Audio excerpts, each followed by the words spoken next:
recognize this song? Yes, it is Sabrina Carpenter's Espresso. I don't know about you, but I'm obsessed with this song and coffee, which, by the way, this is an Americano, not an espresso. And Sabrina Carpenter's boyfriend very killed him, but that's another story. Now, they're calling it the song of the summer, at least one of the song of the summers, according to Variety. Yeah, I'll link the article below so you can check it out and practice your reading skills. But anyway, stay tuned because with this song, we're gonna analyze three aspects: the grammar style, the vocabulary, and the pronunciation and intonation, so you can speak like a native. Hello, welcome back to my channel, or if you're new here, I'm Francisca from English to Thrive. You can follow me here on Instagram. And now, sometimes we forget that English learning, English mastery can be fun. We're all about the books and the grammar structures and all of that, and sometimes that keeps us stuck.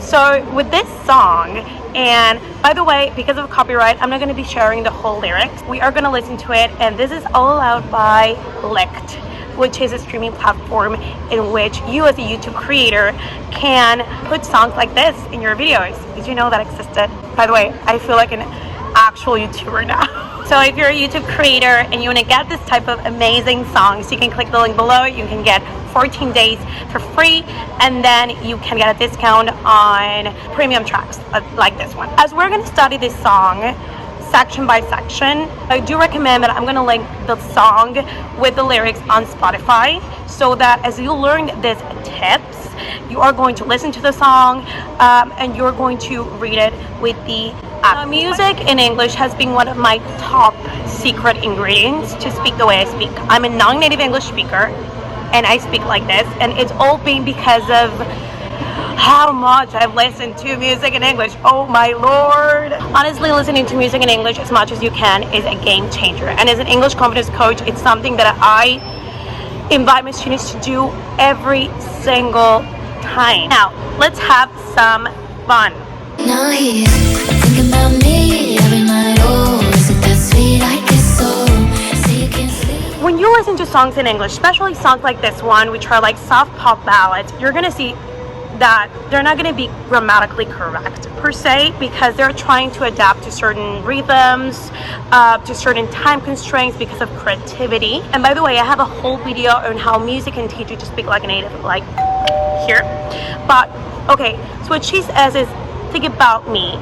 Now, when you begin to learn English, you're probably gonna hear full sentences like thinking about someone. You're not going to hear it as think about, but what she says is think about me. So this is part of how native English speakers speak, because they link words, and that is why sometimes when you listen to a native, it's hard to understand them because they speak really fast. So this is why they link words. Think about me. Oh, does that mean espresso? Move it up, down, left, right, oh, switch it up like Nintendo. Okay, this is a whole other thing.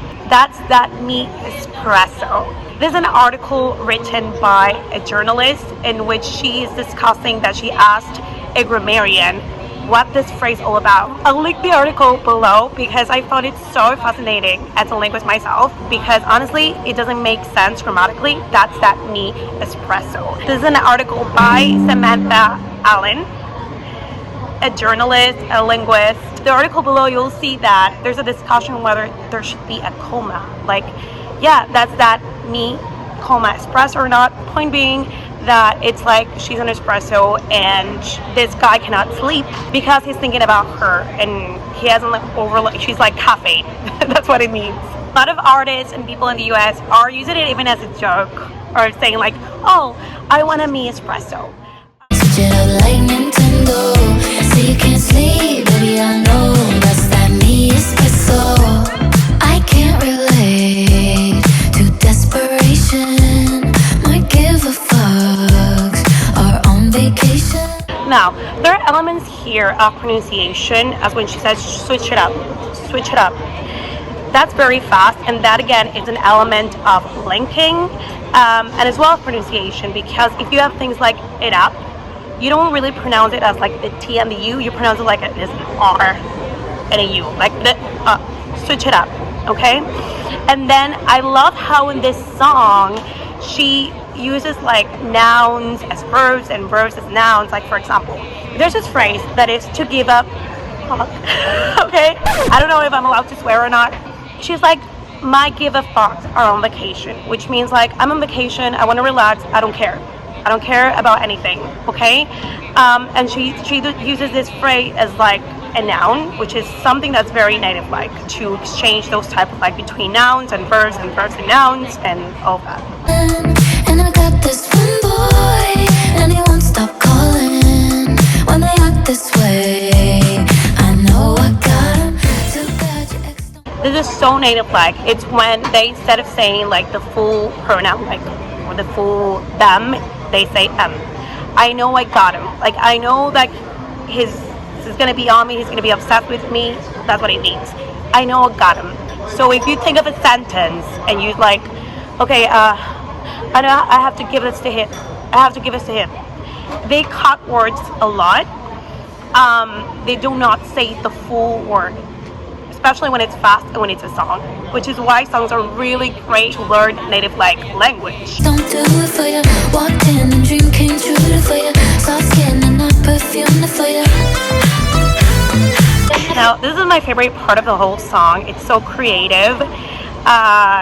Again, it's not like poetry, but lyrics-wise, she uses like a lot of nouns as verbs and a lot of things that are known in like about culture-driven brands to explain the story of how this guy is obsessed with her. Like a dream come true, okay? A dream came true for you. She adds a little ed as a past, and it's like, okay, I'm your dream come true. I dream came true for you. The Mountain Dew, which I didn't even know, it's a like energetic drink. It has a lot of caffeine, so it's something that again you wouldn't use like in an office in a professional setting. But it's something you can say to a friend, or like, okay, I'm out to do it for you.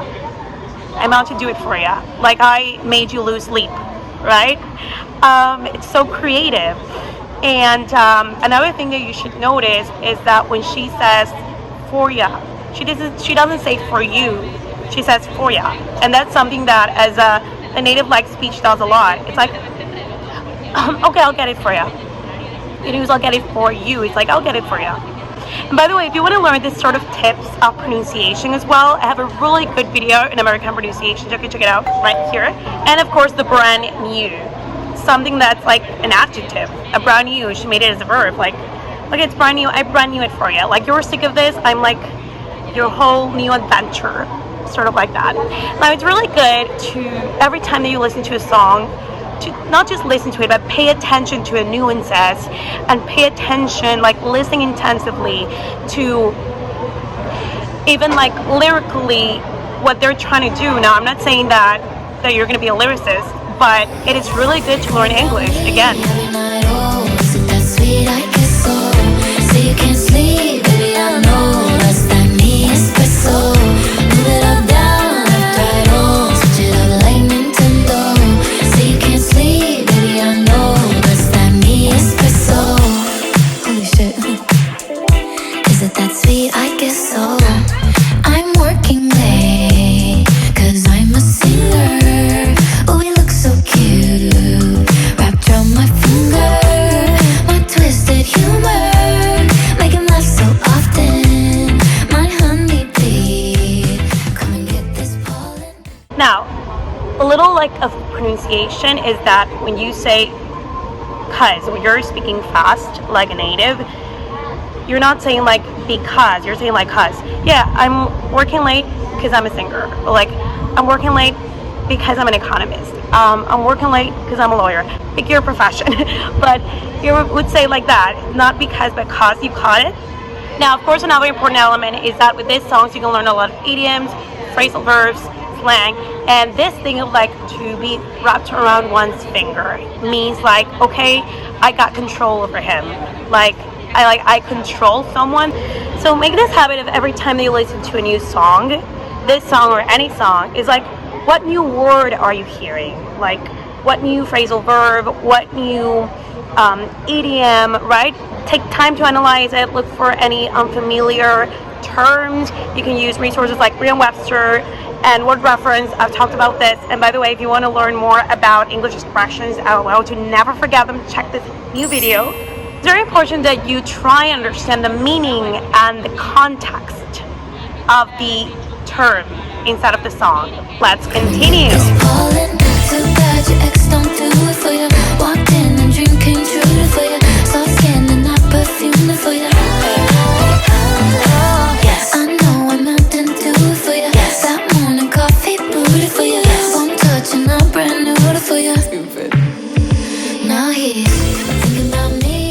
Now, something I didn't mention about this part of the chorus is that you should also analyze the grammar side of it, like think about me.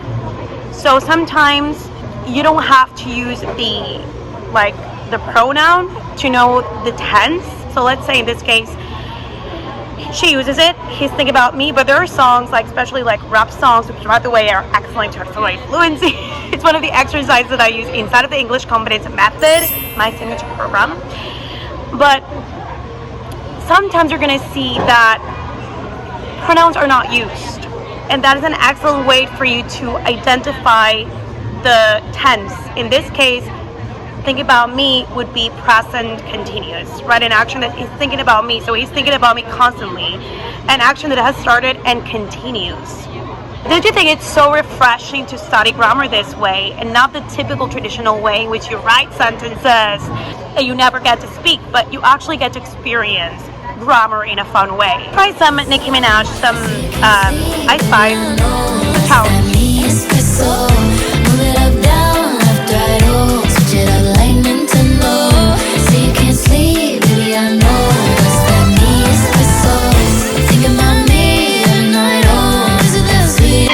Okay, now the song goes on and on and on. What's important is that every time you listen and try and close your eyes, enjoy the song, and also try and see the intonation, because of course when we speak we're not robots, and try and see how she pronounces, what's the intonation like all those sounds and waves of communication, which is very important as well. There are parts of the song when you're like, oh my god, I feel like I'm listening and it's like too fast or I don't understand everything. Try and get the lyrics, and again I'll link the Spotify link below so you can read the lyrics as well.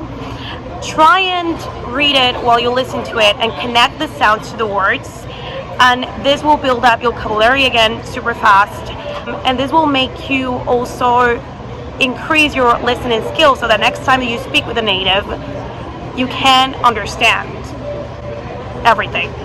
I hope that you take this as a lesson that you can replicate with any song. Like next time you hear any song, don't just have fun, use it, capitalize on it so you can accelerate vocabulary, so you can pronounce like a native, you can properly speak. Even though this is not the most grammatically correct thing, it does serve to kind of like learn how to speak in an informal way, which sometimes I know that professionals struggle with. So comment below, are you excited now that you have kind of like a blueprint to use any song to master English as a professional? Like this video, share it, subscribe, because I release amazing new trainings every Friday, and we do use exercises of music inside the English Confidence Method. Now, English Confidence Method is my signature program to go from feeling limited in personal and professional growth and frustrated because you cannot communicate as a native English speaker to confident, fluent native-like, so you can materialize a career opportunity coming your way. If you have any questions, you can write below. You can speak to one of my ambassadors, one of the members of my team and my community, and we'll be happy to help you. Now, this has been a blast, and if you want to see another video like this, like another analysis of the song, let me know. Okay, so do not forget to like the video, subscribe to the channel, and watch this training that I mentioned before so you can use music to speak like a native, and this video of Thinking in English, which by the way, next week I'm going to release a video on Thinking in English as well. I have a playlist as well that I'll link below. So super excited about what's coming up. Bye!